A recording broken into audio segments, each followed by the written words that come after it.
Hey everyone, it's your girl Maddie here, aka Beaver Mosh, and today I'm talking to you about Out in the Fields from the Moscow based Vendel. This is coming off of Dying Victims Productions.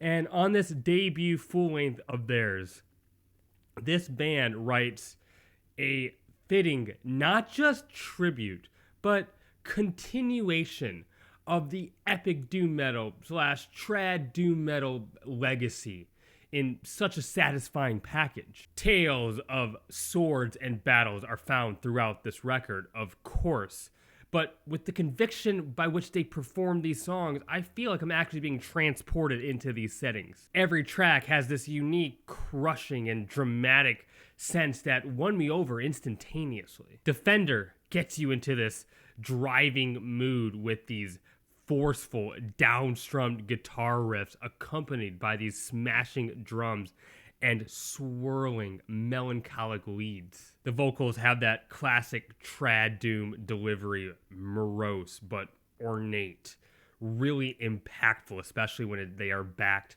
by these more choral style harmonies. I love the percussion here. It's never too much, but really drives the album with these pronounced fills and big overblown skeletal passages. The double kick runs here inject so much energy into the record. The band is so fun to listen to, and you can tell they are lasered in sync. The drums and the guitars pounding down in unison. It's powerful. It's vengeful. It makes you feel this sense of valor and battle scars. All of the tracks here are lengthy, but it never feels repetitive, always driving you forward, whether it's to a mighty riff or instrumental passage, or here on this track, where it kind of brings you to a soaring solo and these bellowing chanted vocals. The interplay of the multiple guitars is so well thought out throughout the record, like on the intro of Never Surrender, where one guitar is laying out these web-like arpeggios, trapping you in this dream sense, while this mid-pace solo warps around your headphones. It's extremely hypnotic. The leads on this album are never too abstract or out of the ordinary, but they're just so honed in that I just feel every one of them in my bones. I think it's the tone of the guitars that is just so dialed in that makes every lead here a joy to experience. I adore how the vocals will occasionally fall into that old school screech style vocal before bringing it back down to that muscular, brawny trad doom style. Gives these unexpected peaks to the record that perks up your attention. The crunch in the guitars, the force on the drums and how they are mixed, the roundedness of the vocals. There is so much muscle and power being exerted throughout this album, and I'm so here for it. I think the production here is stellar. Everything is crisp and clear and powerful, but nothing is sanded down. It feels so jagged and dirty, but potent and entrancing. The opening riff of Dirge is just pure Solitude Aeternus Candlemass worship, and that is not a diss at all. I love the clear touchstones here. Every single note coming off the guitars feels like a fist coming down for a knockout. It gets into your bones, honestly. The band incorporates a more clean, dreary part that further enhances that gloomy, moody environment that makes great doom metal. And this is great doom metal. On Vengeance, once again, the leads, the echo, the reverb, it just rings out so potently. It's melodic, it's heavy, it's emotional, has crazy bends, it has everything. Vengeance is the 13-minute centerpiece, really. It's just so tight and constricting. It feels like the whole album is bringing the tension into these moments.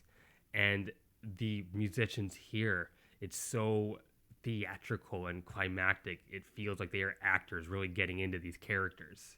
There is this stripped down bass only part that gradually builds. The drums come in slowly. There is this methodical guitar line that creeps up. It all just sucks you into this wind up before letting loose into these crushing riffs and snaking solos. It's just so well pulled off. The vocal performance matched to the lyrics here has this real palpable sense of wonder and weariness. It is so infectious and believable. It really just takes the record to a whole other level. On the opening title track, just try not to raise your fist vigorously. Just try not to be overcome by the epicness of this melodic riff. It's just a hell of a start. There are these galloping sections, the drums and the guitars locked in for this rumbling, stampede-like feel. It's electrifying to say the least, especially as the vocals howls all over top of it.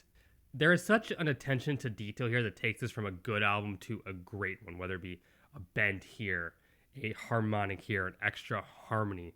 There is so much fine tuning without overdoing it that really makes this album excel, in my opinion. Out in the Fields has everything I look for in this style of doom metal. It has the mournful hooks, it has the pounding riffs, it has the overall gloomy atmosphere. If you love great emotive metal instrumentation, this record has it. The songs are well pieced together.